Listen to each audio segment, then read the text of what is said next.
Hello guys, welcome to TN villager. இன்னைக்கு ஒரு phishing sling ஷாட்டாக நம்ம வந்து அன்பாக்சிங் பண்ணிட்டு அதை எப்படிலாம் அடிக்கணுங்கிறத நம்ம இன்னைக்கு வீடியோவில் பார்க்க போகிறோம். வாங்க வீடியோக்குள்ளே போகலாம்.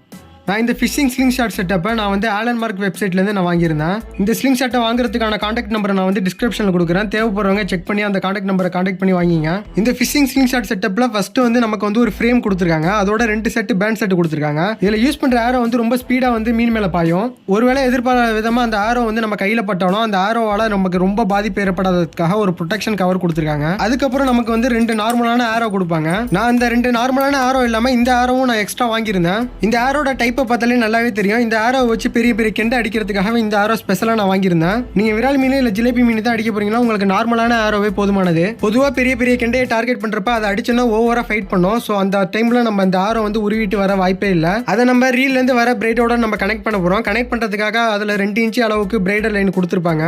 ரீல்லேருந்து வர பிரைடர் லைனை நீங்க ஆரோலேருந்து வர பிரைடர் லைனோட முடிச்சு போட்டுறாம லூப் நாட் மாதிரி போட்டீங்கன்னா நீங்க மீன் அடிச்ச பிறகு ஈஸியாக கலட்டிக்கலாம். இந்த செட்டப்ல இதே போல ஒரு ஆவரேஜான ரீல் தான் நமக்கு கொடுப்பாங்க. மோஸ்ட்லி இந்த ரீலே நமக்கு போதுமானது. இதுல டிராக் அட்ஜஸ்ட்மெண்ட்டுக்காக பிளஸ் மைனஸ் கொடுத்துருப்பாங்க. நீங்க மைனஸ் பண்ணீங்கன்னா டிராக் குறையும், பிளஸ் பண்ணீங்கன்னா டிராக் அதிகமா இருக்கும். அதே போல ஸ்பூலை ரிலீஸ் பண்றதுக்காக ஒரு பட்டன் கொடுத்துருப்பாங்க. அந்த பட்டனை நீங்க பிரஸ் பண்ணிட்டீங்கன்னா பிரைட் வந்து லூஸாவே வெளியாகும். மறுபடியும் நீங்க ரீல வந்து ஒரு கிராங்க் பண்ணீங்கன்னா அது ஆட்டோமேட்டிக்கா லாக் ஆயிடும். அதுக்கப்புறம் பிரைட் வந்து வெளியாகாது. இந்த ரீல எந்த கையில நம்ம ஆரோவை பிடிச்சி அடிக்க போறோமோ அந்த கையில மாட்டிக்கிற மாதிரி இருக்கும். ரீல கையில மாட்டிக்கிறதுக்காக ஒரு பெல்ட் ஒன்று கொடுத்துருப்பாங்க. அந்த பெல்ட்ல உள்ள ஸ்க்ரூவை லூஸ் பண்ணிட்டு நீங்க இந்த ரீல வந்து அட்டாச் பண்ற மாதிரி இருக்கும். பெல்ட்டோட அட்டாச் பண்ண ரீல நீங்க இதே போல கையில மாட்டிக்கணும். நார்மலா ஸ்லிங் ஷாட்ல பாத்தீங்கன்னா பால் ட்ரெஸ் இல்ல கோலி குண்டை வச்சு அடிக்கிறதுக்கு மாதிரி ஒரு பவுச் ஒன்று கொடுத்துருப்பாங்க. ஆனா இதுல வந்து த்ரெட் தான் கொடுத்துருப்பாங்க. அதே போல இதுல கொடுக்குற டியூப் செட்டை நீங்க வந்து கட்ட வேண்டிய அவசியம் இல்லை. அழகா டங்குங் ஸ்லிங் ஷாட்ல மாட்டுற மாதிரி இதுல மாட்டிக்கலாம். நார்மல் ஸ்லிங் ஷாட்ல கொடுத்துள்ள பவுச்சில் நம்ம வந்து கோலி குண்டோ இல்ல பால் ட்ரெஸ் வச்சு அடிப்போம். அதே போல இதுல கொடுத்துருக்க த்ரெட்ல நம்ம வந்து ஆரோ வச்சு அடிக்க போறோம். இதான் இதோட கான்செப்ட். அதே போல இந்த த்ரெட்ல நீங்க ஆரோ வைக்கிறப்ப அந்த ஆரோல உள்ள காடி வந்து உள்பக்கம் இருக்கிற மாதிரி இருக்குன்னு நீங்க த்ரெட்ல ஆரோ வச்சு செட் பண்ணிட்டீங்கன்னா அடுத்து நீங்க வந்து ரீல்ல உள்ள பட்டன் வந்து பிரஸ் பண்ணிடணும். ஒருவேளை நீங்க அந்த பட்டனை பிரஸ் பண்ண மறந்துட்டீங்கன்னா ரீல்ல இருந்து பிரைட் வந்து ஃப்ரீயா ரிலீஸ் ஆகாது. அதனால ஏதாச்சும் ஒரு பாதிப்பு ஏற்பட வாய்ப்பு இருக்கு. நீங்க ஃப்ரேம்ல அட்டாச் பண்ணிட்டு அதோட டைட்டா 2 பேண்ட் செட்டையும் பிடிச்சி இதே போல ஒரு லைட்டா ஒரு ரப்பர் பேண்டை வச்சு கட்டிடுங்க.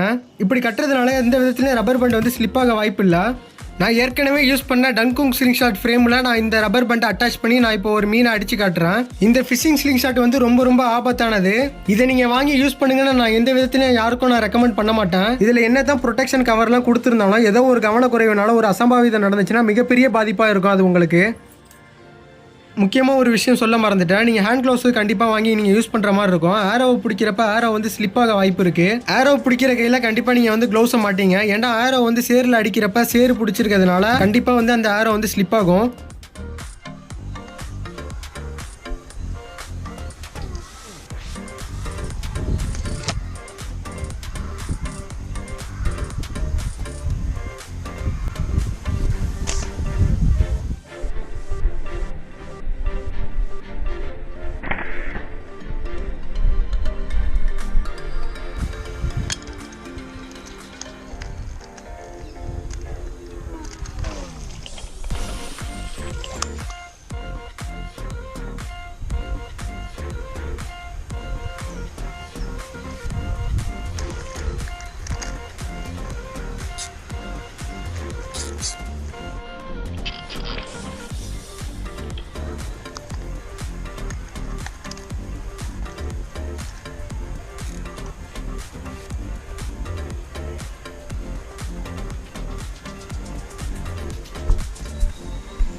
இப்போ ஒரு விரால் மீன் அடிச்சதை நீங்கள் பார்த்துருப்பீங்க. இதில் நான் வந்து நார்மலான ஆரோவை தான் யூஸ் பண்ணியிருப்பேன். விரால் மீன் ஜிலேபி மீனுக்கெல்லாம் இந்த ஆரோவே போதுமானது.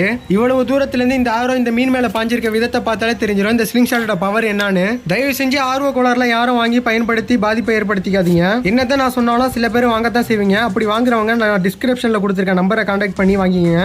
இந்த வீடியோ எல்லாருக்கும் பிடிச்சிருக்கும்னு நினைக்கிறேன். இது வரைக்கும் நம்ம வீடியோ ஸ்கிப் பண்ணாமல் பார்த்துருப்பீங்கன்னு நான் நம்புறேன். இன்னும் நம்ம சேனலை சப்ஸ்கிரைப் பண்ணலன்னா மறக்காம சப்ஸ்கிரைப் பண்ணிடுங்க. வீடியோ பிடிச்சிருந்துச்சுன்னா லைக் பண்ணுங்க. மறக்காம உங்க ஃப்ரெண்ட்ஸுக்கும் ஷேர் பண்ணுங்க. நெக்ஸ்ட் வீடியோல சந்திக்கிறேன். தேங்க்ஸ் ஃபார் வாட்சிங்.